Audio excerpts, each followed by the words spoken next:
gonna start with product A. A is the finished product, so the gross requirements are provided in the sales plan given to you in the exercise. The initial stock is 30, which is also provided in the exercise. For the rest of the row, the stock level is equal to the inventory, the stock level at the previous period minus the gross requirement in the corresponding period. So here we had 30 units in inventory. The gross requirement for January was 10 units, so we're left with 20 units here. Next, we have the net requirement,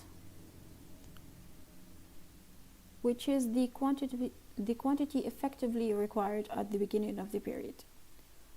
For January, for example, we have the gross requirement equal to 10, but we already have 30 units in inventory, so effectively we don't need to make any more units. It is the same for February, but for March, the net requirement, the gross requirement is 30, but we have no units in inventory, so we effectively need 30 units.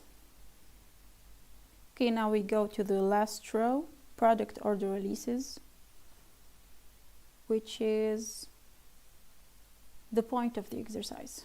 So what we're gonna do is satisfy these net requirement values we deduced, and we are told that the lead time here is equal to 1, which means that to satisfy the net requirement for March, these 30 units, we need to place an order 1 month in advance, in February. Okay, now we go to component B, and we already know that we need 1 unit of B to make 1 unit of A. So the gross requirement for component B is equal to the product order releases for finished product A. Nothing new for the stock level row. Same for the net requirement. It's the same thing we did in the product A. Now we go to the product order releases. The only thing that's different here is the lead time. Here we have the lead time equal to 2. So to satisfy the net requirement of April, we need to make the order release needs to be 2 months in advance. It has to be in February.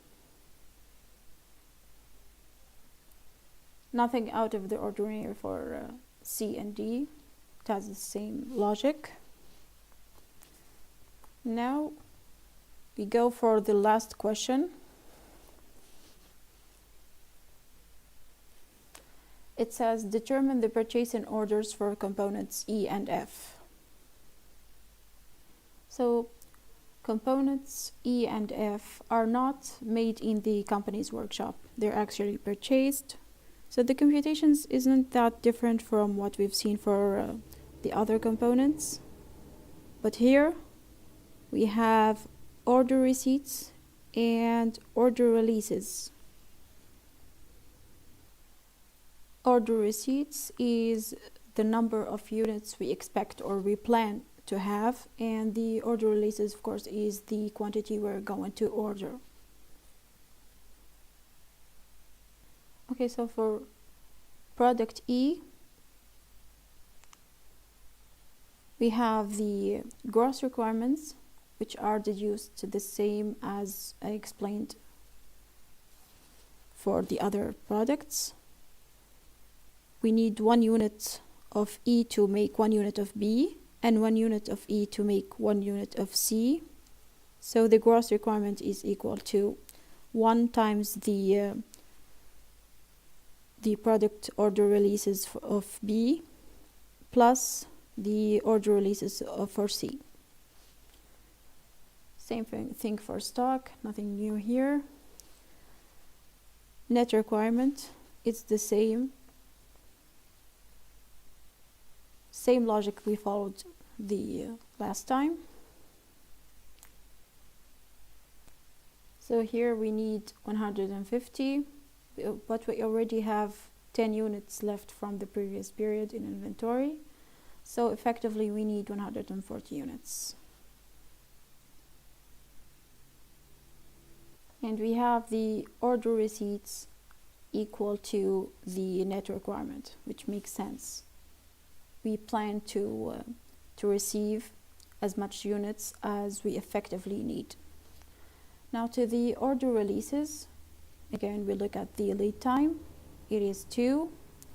So to satisfy the net requirement for March, we make the order in January. Okay, nothing new for F. It's this exact same logic. And this is it for this exercise, I guess. Please let me know if you have any questions. And good luck with your exams.